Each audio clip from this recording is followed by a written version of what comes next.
Keberhasilan ahli Al-Quran itu adab.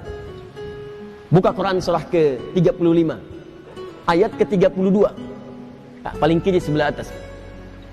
Thumma awrathnal kitaba alladhina istafaina min ibadina.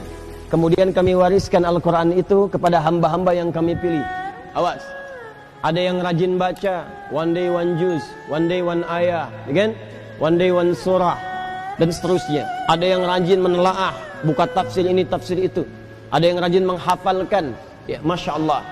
Tapi maaf, apakah semua orang itu dianggap benar oleh Allah ketika berinteraksi dengan Al-Quran? Tidak. Ada 3 golongan. Faminhum zalimun li nafsi. Ada orang yang senang dengan Al-Quran tapi zalim orangnya. Rajin baca dia, rajin tapi zalim, tidak mampu menempatkan ayat Quran sesuai dengan tempatnya. Awas. Zalim itu menempatkan sesuatu bukan pada tempatnya. Ini penghapus, buat menghapus tulisan di papan tulis. Asalnya begitu, tapi digunakan untuk melempar orang misalnya. Nah, itu zalim namanya. Gelas, tuh, fungsinya menampung air untuk minum. Gayung fungsinya untuk mandi. Ada orang minum pakai gayung, mandi pakai gelas. Itu zalim namanya.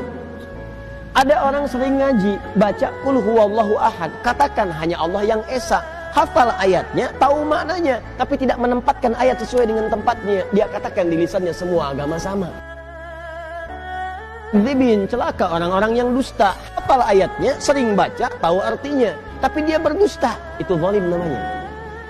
Jadi ayat-ayat itu tidak dipraktikkan dalam perilaku hidup, adab tidak ada. Wa minhum muqtasid, ada golongan kedua, meninggalkan sifat yang pertama, naik tingkat, tapi belum ada nilai kebaikan pada dirinya, hanya untuk dirinya saja. Muqtasid itu paket hemat. Jadi ahli Quran, kalau perilakunya nampak kegiatan sehari-hari sering mojok di masjid misalnya, atau dekat tiang-tiang nyandar, baca ulang-ulang hafalan, tapi kalau diminta, mas bisa ngimamin, yang lain saja. Nah, itu paket hemat kata Quran. Hemat untuk dirinya, belum bisa diberikan pada yang lain. Yang ketiga, wa minhum sabiqum bil khairati biiznillah. Ada ahli Quran, kesuksesan interaksinya dengan Al-Quran dibuktikan dengan menampakkan perilaku baik dalam kehidupan. Sabiqum bil khairat, kalau bisa nomor 1 dia mengerjakan kebaikan. Jadi ciri orang yang berhasil dengan Qurannya, kata Allah, adalah adab. Jadi jangan bangga kalau anak anda hafal 30 juz tapi nggak merubah perilakunya. Yang yaitu hafalan banyak, tapi perilaku semakin durga. Yang salah tuh dalam hafalannya. Ada yang keliru. Ciri orang tuh kalau sudah dekat dengan Quran, karena Quran itu baik, maka akan ada perubahan dalam dirinya.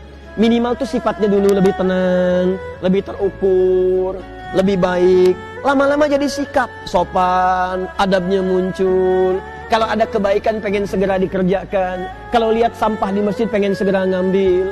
Kalau lihat ini belum nyala, pengen segera nyalakan. Kalau lihat saf kosong, pengen ngejar safnya. Itu dorongan kebaikannya cepat sekali.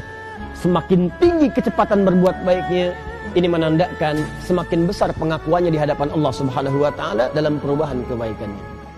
Jelas sampai sini?